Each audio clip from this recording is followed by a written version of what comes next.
Coming up on 5 Minute News.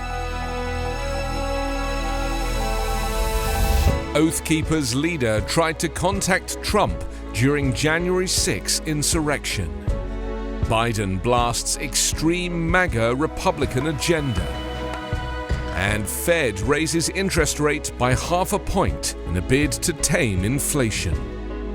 It's Thursday, May 5. I'm Anthony Davis.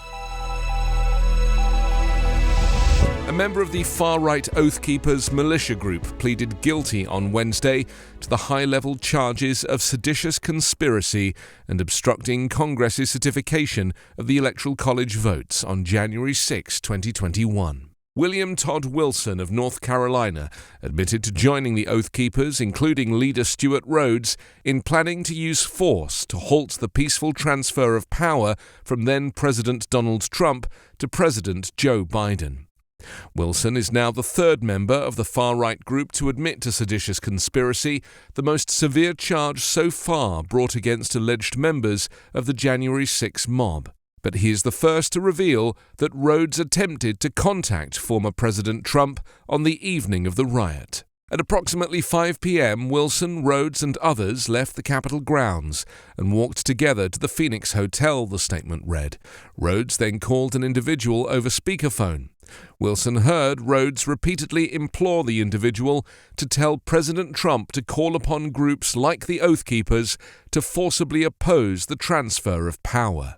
The allegation is the first time a member of Oath Keepers charged with the most serious crimes surrounding the January 6 attack is accused of attempting to contact the president.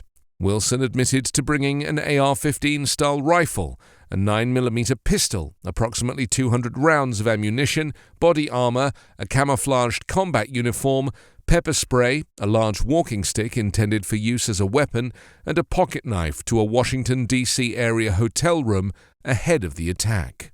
According to the statement of offense, Wilson heard Rhodes discuss the potential need for Rhodes and co-conspirators to engage in force, up to and including lethal violence, in order to stop the transfer of power, a call to arms that Wilson admitted to answering at the time. President Joe Biden sharply criticized former President Donald Trump's MAGA movement as extreme on Wednesday, while touting his Democratic administration's efforts to reduce the U.S. deficit, which rose under his Republican predecessor. In what could be a preview of a midterm campaign speech, Biden took aim at what he dubbed MAGA Republicans, who he charged with protecting billionaires at the expense of working-class Americans, while only paying lip service to budget responsibility. What are the next things that are going to be attacked? Because the MAGA crowd is really the most extreme political organization that's existed in recent American history, he said. Republicans have blamed an historic rise in inflation on Biden and his fellow Democrats.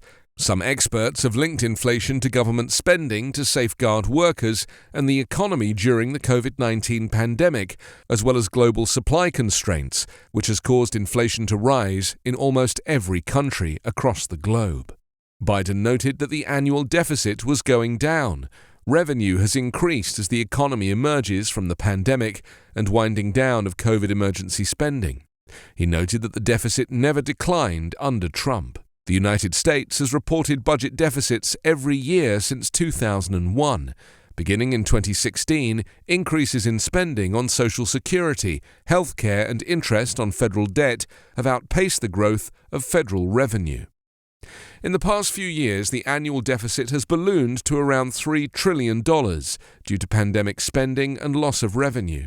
In 2017, Republicans ushered in a massive tax bill under Donald Trump that by some estimates has added more than $1 trillion to the debt. The Federal Reserve intensified its fight against the worst inflation in 40 years by raising its benchmark interest rate by a 0.5 percentage point on Wednesday, its most aggressive move since 2000, and signaling further large rate hikes to come. The increase in the Fed's key short-term rate raised it to a range of 0.75% to 1%, the highest point since the pandemic struck 2 years ago. The Fed also announced it'll start reducing its huge $9 trillion balance sheet, made up mainly of Treasury and mortgage bonds.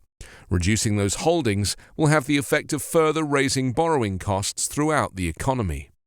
Speaking at a news conference after the Fed's latest meeting, Chair Jerome Powell took the unusual step of saying the central bank's officials understood the financial pain that high inflation is causing ordinary Americans. But Powell stressed that the Fed is sharply raising rates for that very reason, to rein in high inflation, sustain the economy's health, and ease the stress that millions of households are facing. With prices for food, energy, and consumer goods accelerating, the Fed's goal is to cool spending and economic growth by making it more expensive for individuals and businesses to borrow. The central bank hopes that higher costs for mortgages, credit cards, and auto loans will slow spending enough to tame inflation, yet not so much as to cause a recession. You can subscribe to 5-Minute News on YouTube with your preferred podcast app. Ask your smart speaker or enable 5-Minute News as your Amazon Alexa flash briefing skill.